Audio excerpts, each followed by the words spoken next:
मुंबई 26/11च्या हल्ल्यातील मास्टरमाइंड तहव्वूर हुसेन राणा याच्या प्रत्यार्पणाचा मार्ग मोकळा झाला आहे. राणाच्या प्रत्यार्पणाला अमेरिकेच्या सर्वोच्च न्यायालयाने मंजुरी दिली आहे. भारतासाठी हे मोठे यश मानले जात आहे.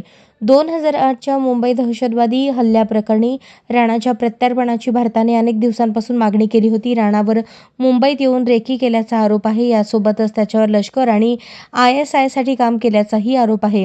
राणा सध्या लॉस एंजेलिस येथील मेट्रोपॉलिटन डिटेन्शन सेंटरमध्ये कोठडीत आहे. 13 नोव्हेंबर 2024 रोजी राणाने प्रत्यार्पणाच्या निर्णयाविरुद्ध अपील केले होते, जे 21 जानेवारी रोजी अमेरिकेच्या सुप्रीम कोर्टाने फेटाळले.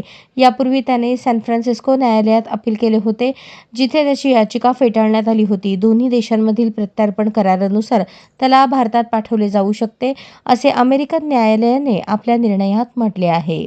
अशाच नवनवीन अपडेटसाठी जनता राज्य न्यूज चॅनलला सबस्क्राईब करा, लाईक करा आणि शेअर करायला विसरू नका.